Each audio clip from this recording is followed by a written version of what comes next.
Chapter 12 of Tales of the Trail by Henry Inman. This recording is in the public domain. Chapter 12, Carson's First Indian. I have been requested by several parties to offer something of Kit Carson's early days on the plains. Having been intimate with that famous man during the declining years of his eventful life, and having heard from his own lips many of the adventures of his youth while sitting around the campfire on several little outings with him and Maxwell in the mountains of New Mexico, I have chosen for my sketch Kit's first shot at an Indian. That portion of the great central plains of Kansas which radiates from the Pawnee Fork as its center, including the bend of the Arkansas, where that river makes a sudden sweep to the southeast, and the beautiful valley of the Walnut, in all an area of nearly 1,000 square miles, was from time immemorial a sort of debatable ground, occupied by none of the tribes, but claimed by all to hunt in, for it was a famous resort of the buffalo. None of the various bands of savages had the temerity to attempt its permanent occupancy, for whenever they met there, which was of frequent occurrence, on their annual hunt for their winter supply of meat, a bloody battle was sure to ensue. The region referred to has perhaps been the scene of more sanguinary conflicts than any other portion of the continent. Particularly was this the case when the Pawnees, who claimed the country, met their hereditary enemies, the Cheyennes. Through this region, hugging the margin of the silent Arkansas and running under the very shadow of Pawnee Rock, the old Santa Fe Trail wound its course, now the actual roadbed of the Santa Fe Railway, so closely are the past and present transcontinental highways cemented at this point, one a mere memory, the other one of the great railways now spanning the continent. Who among the bearded and grizzled old fellows like myself has forgotten that most exciting and sensational, at least it was so to my boyish mind, of all the miserably executed illustrations in the geographies of their school days 50 years ago, Santa Fe traders attacked by Indians? The picture located the scene of the fight at Pawnee Rock, which formed a sort of nondescript shadow in the background of a crudely drawn representation of the dangers of the trail. I witnessed a spirited encounter between a small band of the Cheyennes and Pawnees in the fall of 1867. It occurred on the open prairie, just north of the mouth of the Walnut, about 4 miles from where the city of Great Bend now stands. Both tribes were hunting the buffalo, and when each by accident discovered the presence of the other, with a demoniacal yell that fairly shook the sand dunes of the Arkansas, they rushed at once into the shock of battle. The Pawnees were, of course, friendly to the whites, and had permission from their agent to leave their reservation in the valley of the Neosho near Council Grove. At that particular time, for a wonder, the Cheyennes, too, were temporarily at peace with the government.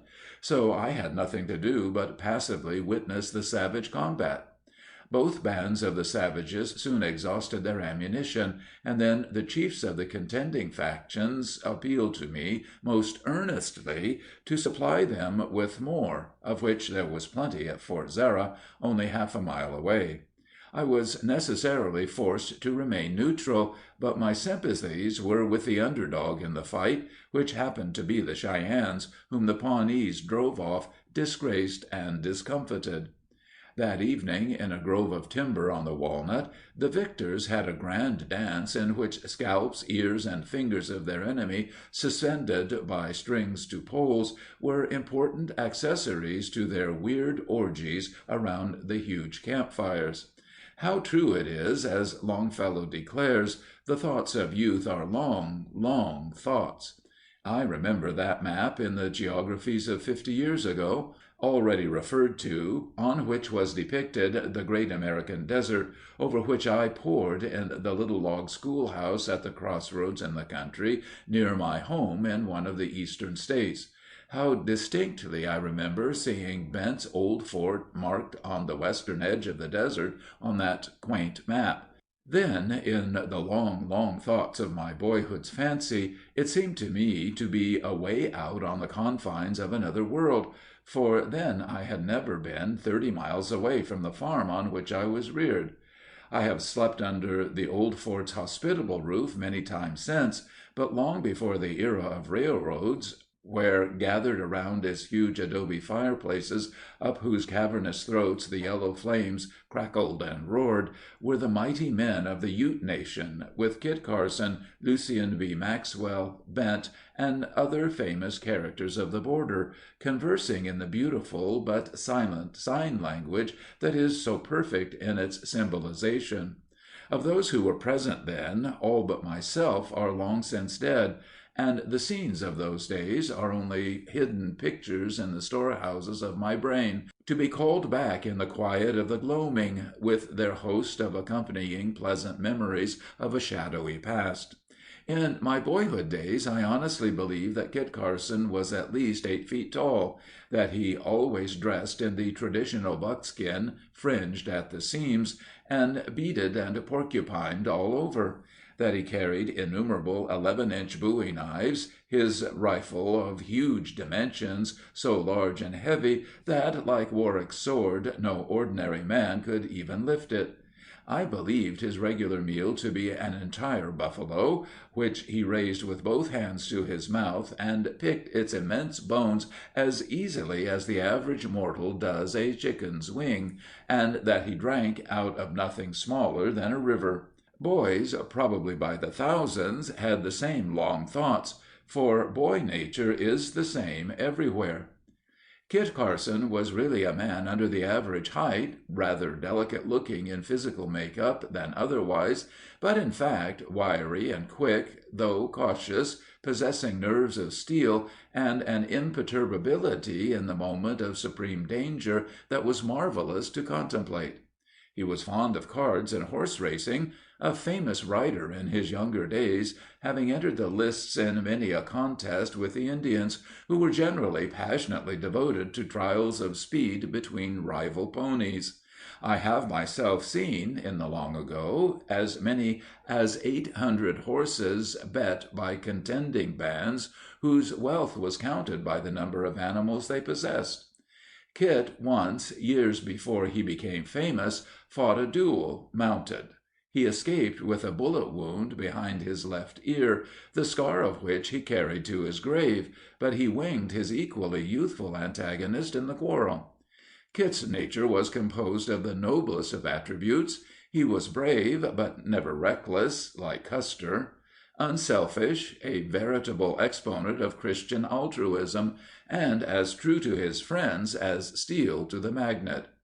He died in 1868 at Fort Lyon, on the Arkansas, while on his way to Fort Harker to make me a long-promised visit. For some time after his passing away, he rested peacefully under the gnarled and knotted old cottonwoods which fringe the river, that Nile of America, in the vicinity of Lyon. Later his remains were moved to Taos, his former New Mexico home, where an appropriate monument was erected over them. In the plaza of quaint and curious Santa Fe, too, there is a massive cenotaph which records his deeds and name.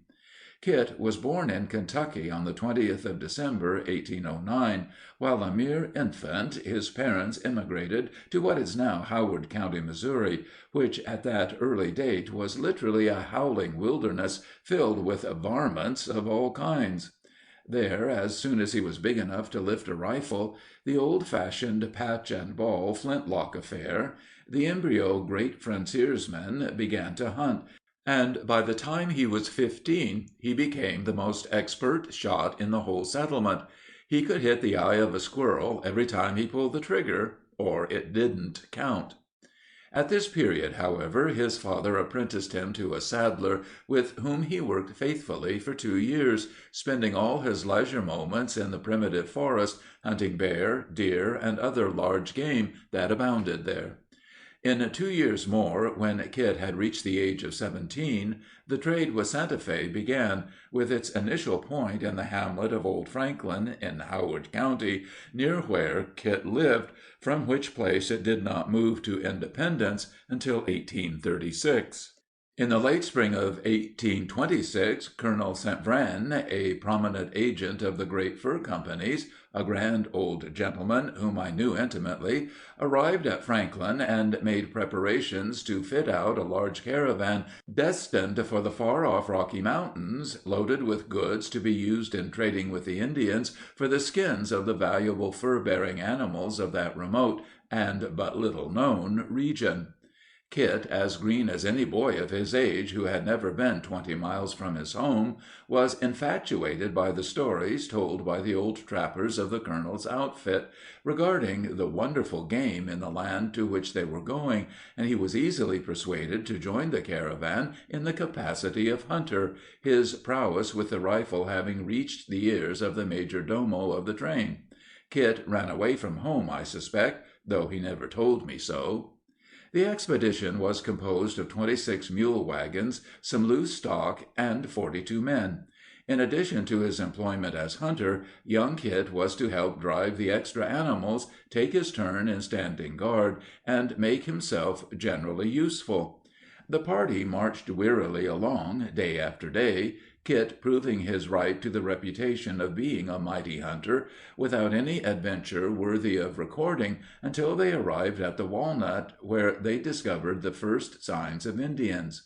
They had halted for that day, the mules were unharnessed, the campfires lighted, and the men about to indulge in their ever-welcome black coffee, when they were suddenly surprised by half a dozen Pawnees, who, mounted on their ponies, hideously painted, and uttering the most diabolical yells, rushed out of the tall grass on the Arkansas bottom, and, swinging their buffalo robes, attempted to stampede the animals of the caravan. Every man in the outfit was on his feet in an instant with his rifle in hand, so that all the impudent savages got for their pains were a few harmless shots as they scampered back to the river and over into the sandhills out of sight.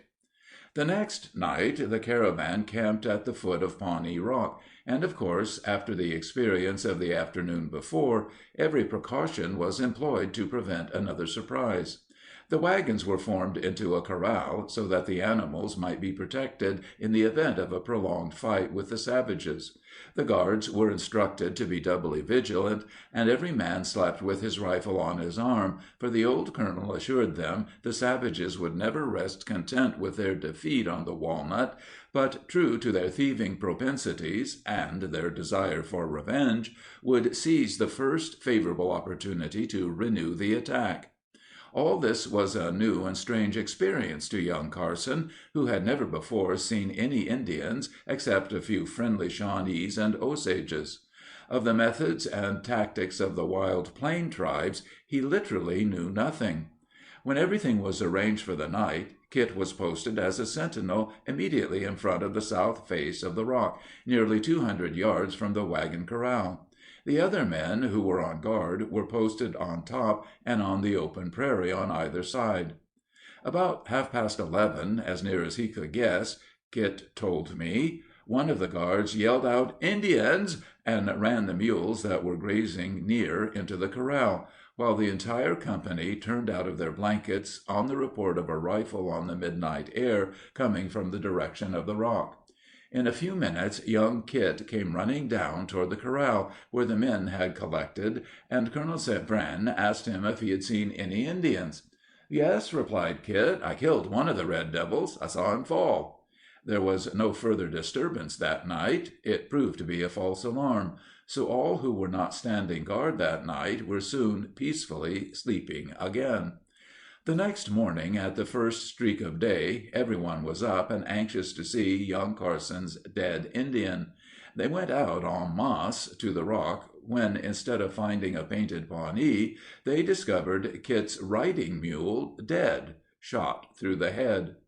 The boy felt terribly mortified over his ridiculous blunder, and it was a long time before he heard the last of his midnight shot at his mule.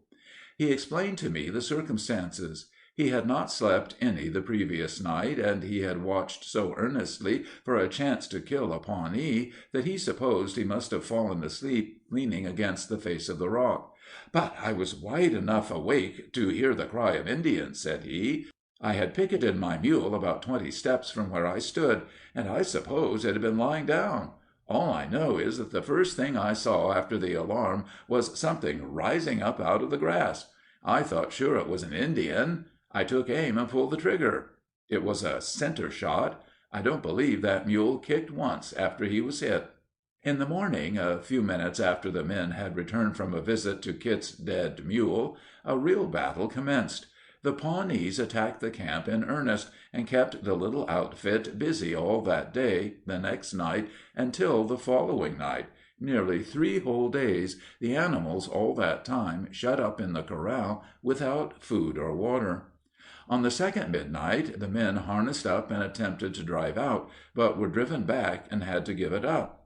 The third night, just before morning, they tried it again, determined to reach the ford at Pawnee Rock to water their animals, or all would perish.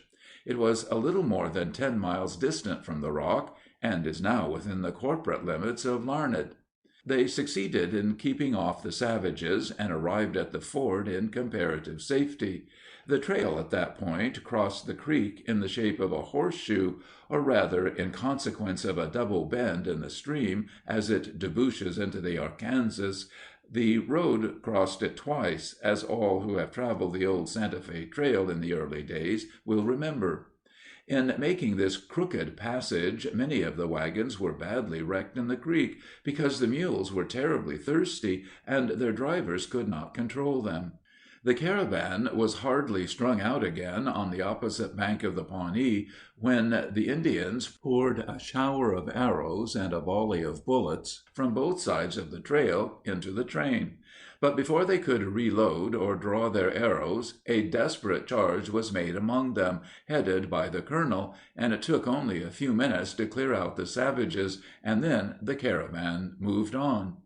During the whole fight at the Rock and at Pawnee Fork, the party lost 4 men killed, 7 wounded, and 11 mules killed, not including Kit's, and 20 wounded.